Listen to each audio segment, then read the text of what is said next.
Welcome to Pep Talk and Pickleball, the podcast where we explore empty nest life, health, fitness, and nutrition, all with a side of pickleball fun. I'm your host, Jill Lewis, your guide through this exciting phase of life.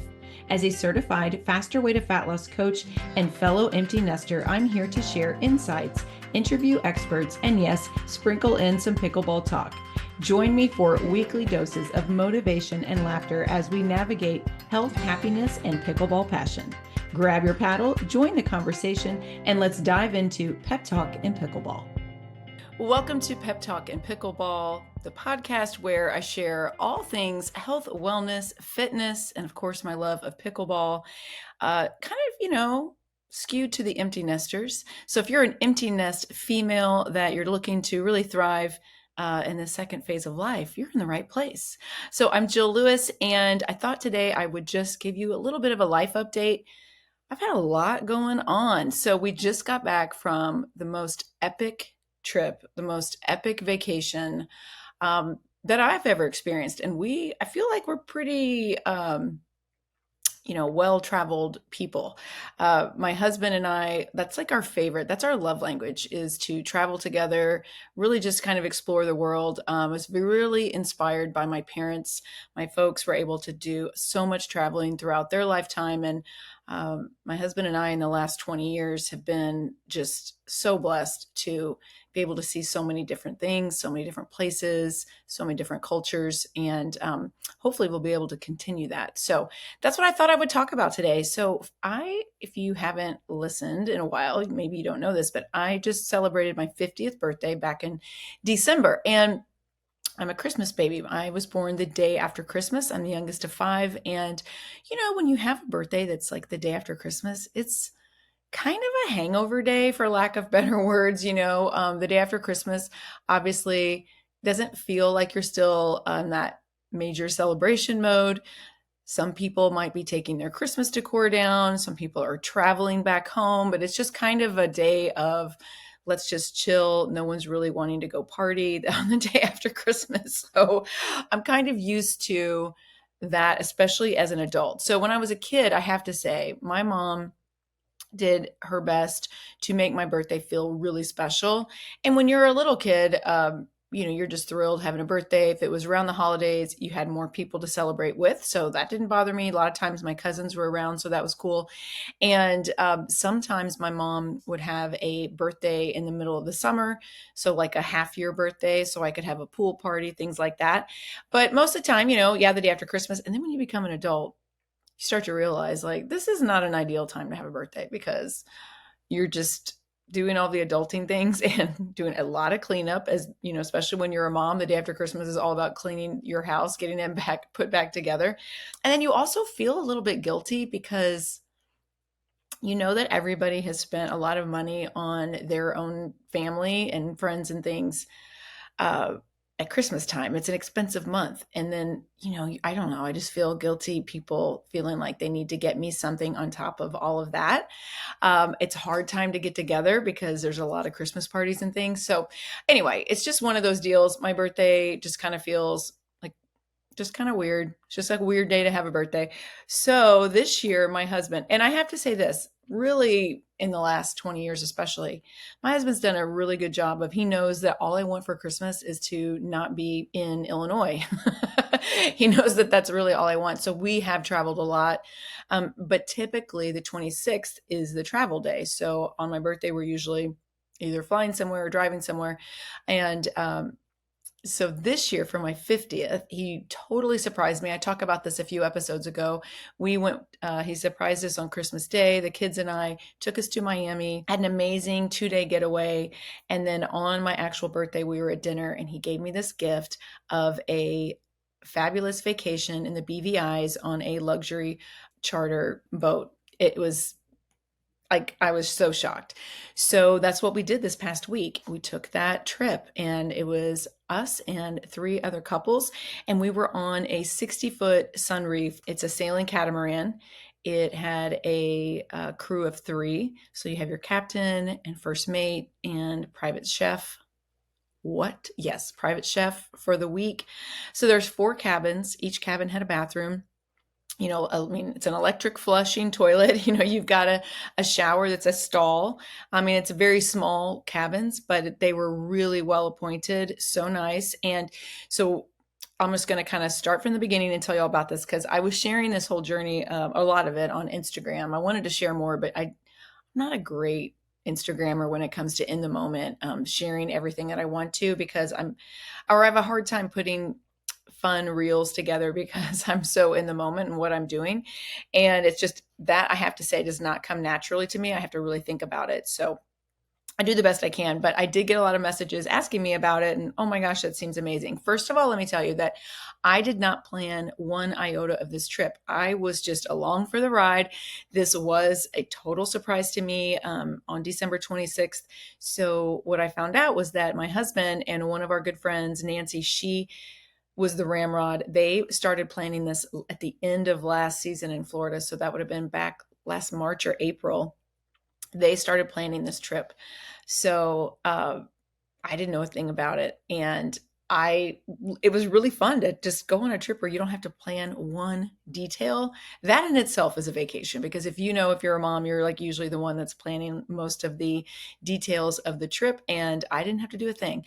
So they planned it and mostly Nancy. And she was the one that dealt with, finding the boat and all of that and the charter, whatever. So she and her husband and one of the other couples had done this type of trip, I don't know, 10, 20 years ago. And she went through Horizon Charters. And I think Kaylee was the name of the gal that they used. But it was, if you just Google Horizon Charters BVI, you will find the company. I don't have a lot of the planning details because it just wasn't a part of it. But if you have questions, certainly you can, just ask me on social media. I'd be happy to kind of point you in the right directions. But I'll just kind of tell you how it went. So we actually drove from Fort Myers to the Miami airport. And it's like a 3-hour drive. That was the worst part of our travel, honestly. So that drive is kind of a pain. But we drove to the Miami airport. We flew into Tortola, and that is where we were able to got to the marina and to get on this charter. Now, we actually got to town the day before, and we stayed in a hotel. Which I thought this was really smart because you never know how travel goes, and you certainly don't want to miss a day of your boat charter.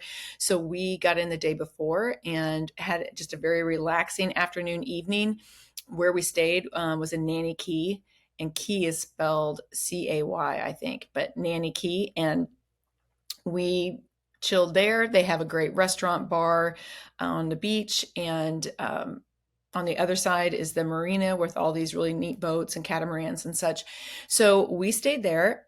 It was great. And the next morning, our captain met us in the hotel lobby and away we went. And we just walked our stuff over to the boat and we met the staff. And we had first day, they give you champagne and you have this little meeting and everybody introduces themselves and they show you your rooms and get a chance to kind of, to unpack. And the nice thing is they take your suitcases away and put them in like a storage room or a bunk room. And so you're able to not have that taking up any space. So we got all of our stuff put away and then we meet back up and off we went. I mean, it really was really seamless getting on the boat. So that was on a Friday and we get on board. I have notes, so I'm going to be looking at these.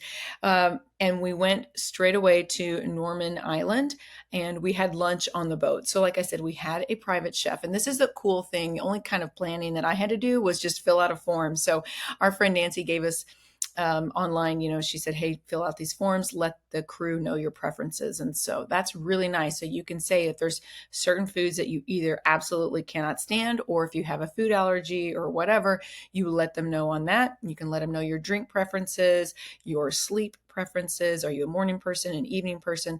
How active are you wanting to be? Is there anything in particular that you're wanting to see and do, etc.? So on that form, I was able to say, I don't eat gluten. And I'm going to tell you, that was the best thing ever. I kind of felt at first like, I don't know if I should even say that. I can just kind of pick and choose when I do or don't, But man, I don't know about you, but when I travel, my digestion can get wonky and it starts with the very first day, especially if I fly. So for me to not eat that, because I am gluten sensitive, it's not like I'm celiac or anything, but it definitely, I'm not great when I eat a lot of it. And so having that was fantastic. I was the only one of the eight of us that had that on my dietary plan. And I mean, Chef Amy crushed it. Everything that she made us, she was able to serve a gluten free option for me, down to the pasta, down to crackers, everything. And she labeled it like whenever she would serve us some snacks on the trip, which they called nibbles. Oh, so our crew was from England, and their British accent is awesome, which I love. And she was able to, they called it, instead of having hors d'oeuvres, they called it nibbles, which I don't know why I thought that was so funny. So we would have cocktails and nibbles at 5:30 in the evening, and she would always label like which ones were the gluten-free crackers and such. So very nice. Uh, yeah, so that was great. And we were able to say on that form too, like we love snorkeling. So that was the first thing that we did. We get on the boat, we have lunch. We were served breakfast, lunch, and dinner on the boat almost every day. One evening we ate off of the boat, and one day for lunch we ate off the boat. Every other meal we had on the boat. Fabulous, fabulous food. So we did a snorkel adventure in the caves, which is really interesting, to snorkel in those darker caves. That was on Norman Island, and that was the caves. And we also did the Indians Marine National Park. And we did that with our captain. So our boat also had a dinghy, like a little, kind of like those little rubber boats. But I mean, it really wasn't. It was much nicer than most dinghies. And that was on the back of our catamaran. And so he would lower that down in the water every day, and he could just whisk a group of us off. Most of the time, there was at most six of us would snorkel together. Sometimes it was just three of us, and he would always go with us, and he would then anchor that dinghy. And, we could really quickly go and see all these cool reefs and such. Loved that. And then we went that night. Oh yeah, we went over to this bar. We saw had some live music on the beach at Pirates Bite, which is a little restaurant bar. It was super nice. And then we had dinner on board. Now that first night, we get first night itis on every trip we'd go on. And you would think, Jill, you're 50, you're not going to do this. But I did.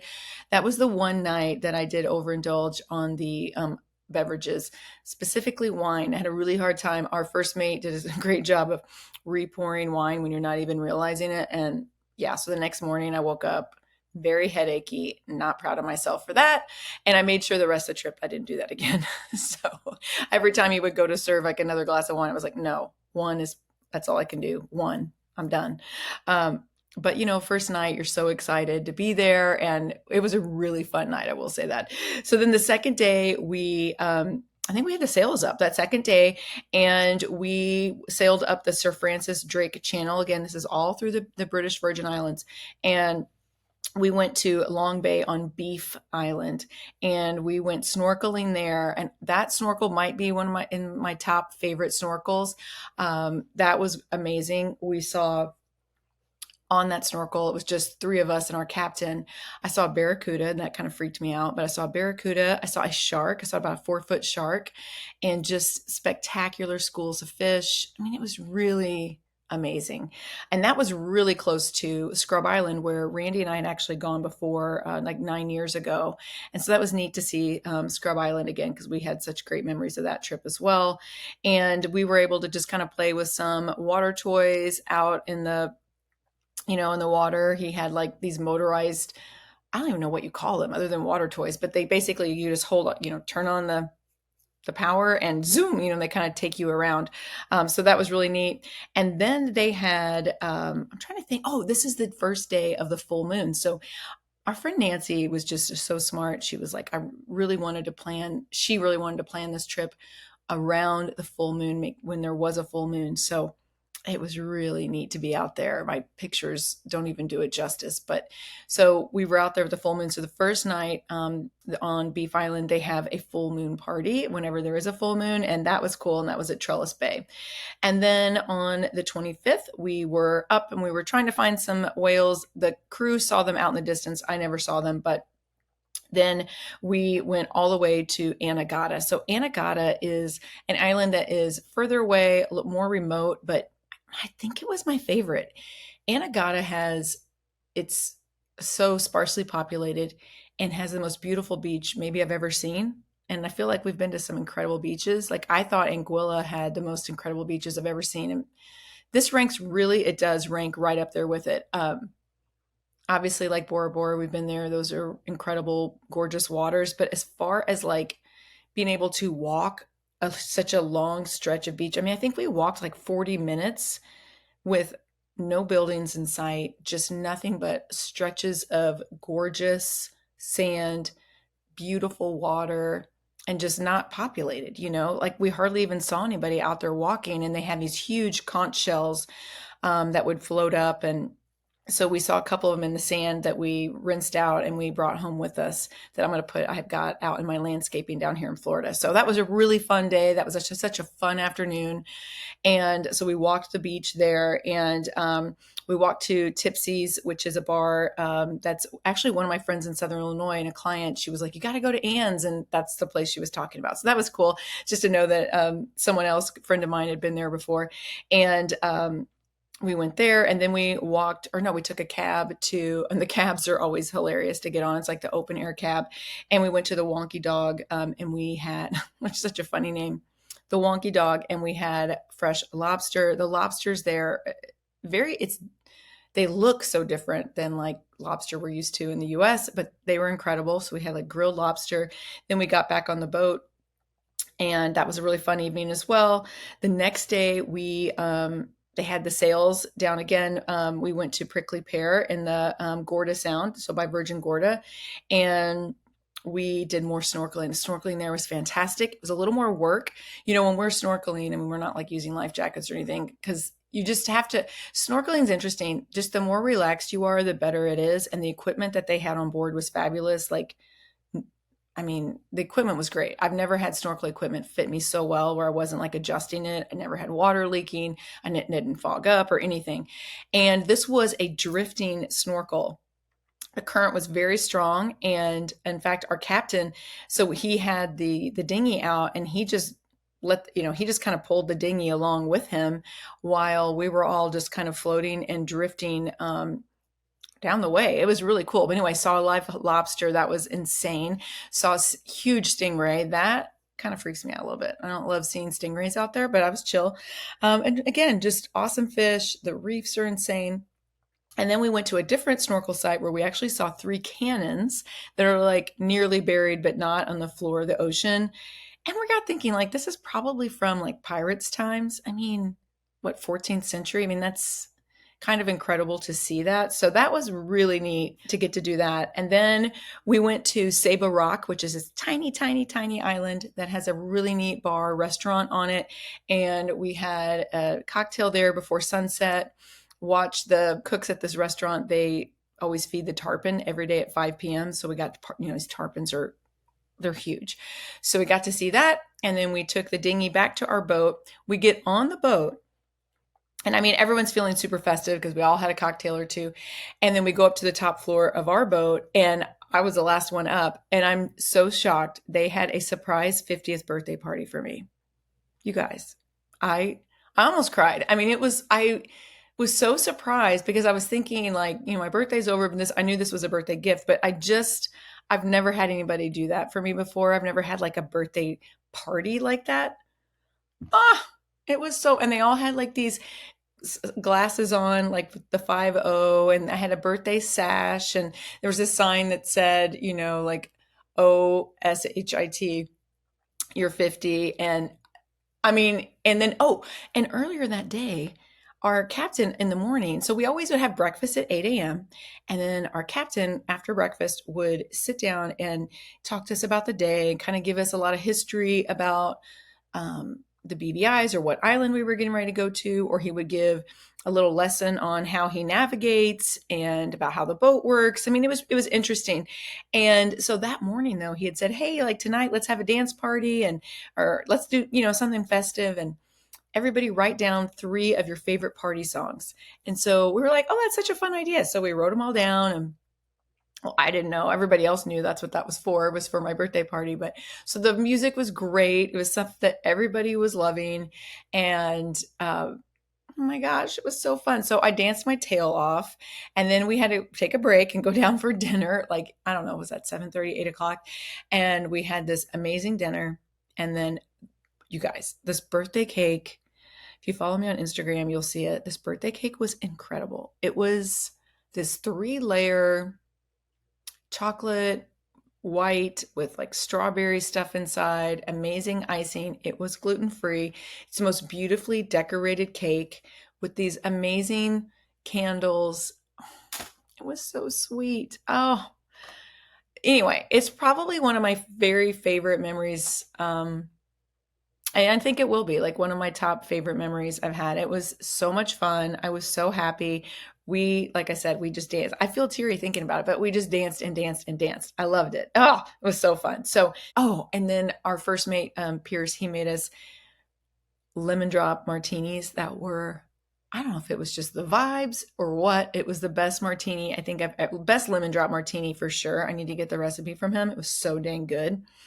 And yeah, we had this huge feast of dinner, lots of dancing on the fly bridge. So epic, epic, epic day and evening. And then the next day was a slower start, as you can imagine. Although I have to say, I didn't overdo the cocktails. I was really proud of myself, probably because I just danced.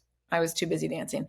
So the next day was a little slower start. We got up a little bit later, but I was awake every day, I think, by 6:30, and usually it was only like a couple of us awake that early, and I would get my coffee and then I would just either do like one of the faster way yoga workouts, or I brought my faster way exercise bands and I would do some strength training with the bands, and that was it.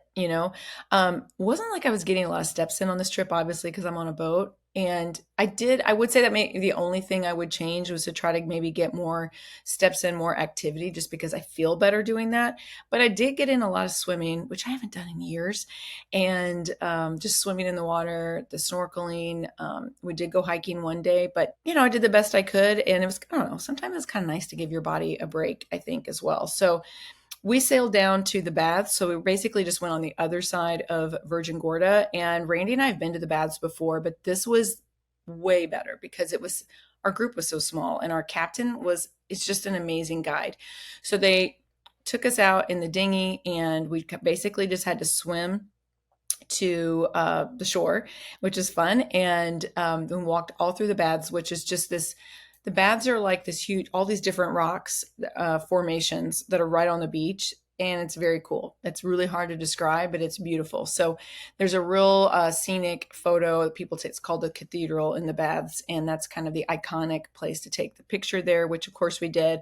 But I did some rock climbing stuff and just fun crawling through all of these little crazy places. And then we had one of the locals cut open a coconut for us and we drank that and coconut water with some rum. And then we had cut open the coconut and ate the coconut flesh out, which I loved. I thought that was so good. Then we swam back out to meet up with the dinghy and got back on the boat. Very, very cool. We had these Caribbean chicken tacos that day for lunch. Amazing. Then we sailed down to Diamond Key, which is next to Jost Van Dyke. That afternoon was a little on the gray side. We were going to snorkel, but it was like a slightly cooler. And instead, the captain took Randy and I on a little hike, which was nice. So we walked to the bubbly pool and chilled. So the next morning, we got to on Jost Van Dyke, the famous area of bars where you've got the Soggy Dollar Bar, and I can't remember any of the other bars around there. Was it Ivan's? We went down to Ivan's and then took a cab to the other part of the island and we went to Foxy's. So super fun day. So the famous drinks there, really there's two of them. Painkiller number one, those are my favorite of the two. The next one is the Bushwhacker, which a Bushwhacker is so delicious, but it's basically like a chocolate milkshake. And then I kind of feel just full and like, oh my gosh, and they're so strong. But a painkiller is a rum drink. And then it's got cream to coconut. So the Coco Lopez, which most people use. And then it's got pineapple juice and then a little bit of orange juice. And then you shave nutmeg on the top of it. But yeah, so good.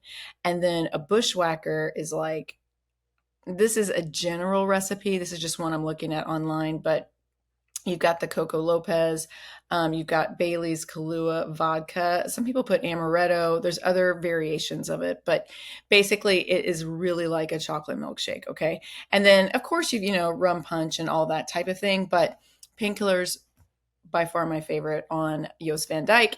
So we did that, just kind of chilled, and we ate lunch on the island really fun.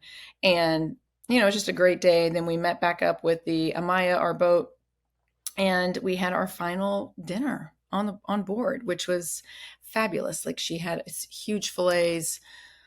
Oh, so good. Gosh, I'm going to miss her. And then our last day, we went to, we sailed to Peter Island and did one last snorkel. And that was with sea turtles. And they are so cute. I couldn't even deal. My friend Nancy and I were just like clapping underwater, like, oh, we're so lucky we get to see this. And so we had our final swim and then we disembarked back at Nanny Key Marina. So I don't know. The favorite thing about the trip is that the boat. I mean, the boat is incredible. It is truly a luxury trip. The private chef being waited on hand and foot is just insane. Not having to worry about anything. You don't have to prepare anything. You don't have to clean anything up. It's just fabulous. It's just like a hotel room where they make up your room every day. They turn the room down every night. They clean the bathrooms multiple times. They refresh your towels. They refresh your bedding. All of that is amazing. Food incredible.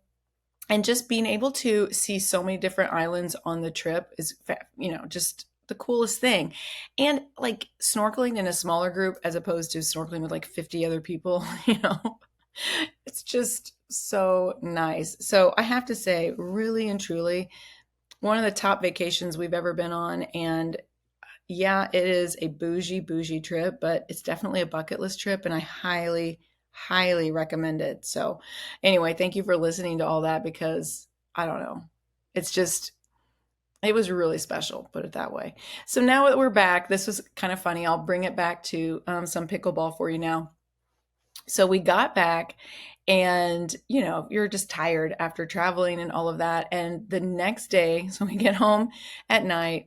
The next day, I had signed Randy and I up to play in a team pickleball event at 1:00. So we got back that night around 9 p.m. or so, and 9 or 10 p.m. And then next day at 1:00, we're playing in a pickleball thing. So my neighborhood or community played another community that lives, or it's probably 10 to 15 miles from here at the most.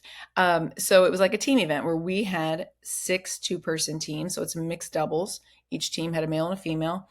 And we had 6 teams and they had 6 teams and we play a round robin. So that way, Randy and I would play each of the teams from the other community. They would come in, and we would play 6 games it's a different group each time. Oh my gosh. And it was really muggy. This was yesterday. And first of all, let me just say, Randy is an excellent pickleball player, but he has only played maybe twice this winter. He has really only been playing golf. And of course, he still works. So it's really hard to find the time to do all this stuff and all these extra activities. And so he hasn't played much. And I play a lot, but, we've been gone for 10 days. So, oh my word, we were gasping for air. We're sweating out a little rum, I think, too. So, but after the 4th game, so we won 3 out of 4 games. We're getting ready to start our 5th game and it started raining. And so they called it off and we were like, thank you, Lord, because I was like, I don't know, we're going to do this. We're going to get our butts kicked because we're so wiped out. Playing competitively like that you just don't realize how different physically that is to just playing on those open days that I play every day out here. I mean, when you're playing to write the score down, it is a different mode. Let me tell you, writing your score down is like, yeah, I'm going to do everything I can. I mean, I am sprinting back. I'm sprinting up. And then a lot of times I think we just hold our breath when we're playing. Like, what? So we got back from that yesterday. And I mean, we just laid around. We did nothing. And then last night I went to bed at 9 p.m. and I got up this morning at 7:30. I slept. I got my Aura Ring app out. I'd slept 9.5 hours. Yeah. I mean, I got up a couple of times in the middle of the night, but I slept 9.5 hours. That is insane. And you would think that like on my vacation, like what was I doing? I got decent sleep. I don't know. I was just tired. So, we are playing again next week in same kind of format against a different pickleball community that they're coming again to our place to play. And yeah, Randy and I are going to need to practice just a little bit. But I was pretty proud of ourselves. The only game that we lost, I don't know, screwed up a couple of times. Like we just did a couple of dumb things. The guy that was playing was very good. It's interesting how men, when they're playing, a couple of them, like their biggest move that they would do would be against Randy, where they would just smash it at him, like right at his like core, like his belly or chest area. And if you think about it, that is a brilliant move. I can't hit it as hard and fast to catch anybody off guard, but that definitely caught Randy off guard. And I think Randy was so shocked by it. Like, what are they doing? They are literally attacking me. But we also got tickled because Randy said, the funny thing, it's honestly sexist, really, because they are hitting it at you 75% of the time, because they are automatically thinking that you are the weaker player of the two of us. And he goes, and they don't understand, like, you're a good player. And he's like, the last team that we beat, he said that was their mistake. They kept attacking you, and you were able to fight back and hold your own. And they didn't realize, like, I'm the one that's not as seasoned as you are, or know the right plays to do to get out of it. So I thought that was interesting too. I was kind of glad that he picked up on that. So I hate targeting just one person on the other team, but when you're playing to write your score down, that's just how it goes. You got to target the weaker player. And but like during rec play, no, I'm not down with that at all. I don't enjoy it. I just think, like, what is the point of that? And you're only going to be a better player if you hit it to both people. Like, why in a rec game would you just keep attacking the weaker person? So, and I have played with people that are like, okay, they'll whisper to me if they're my partner. They're like, hey, just, you need to be hitting it to the weaker player. And I'm like, okay, why? We're not keeping, I mean, this game really doesn't mean anything. It's one thing, like I said, if you're writing a score down, if this is like a competition, well, then all bets are off, and I'm totally with you.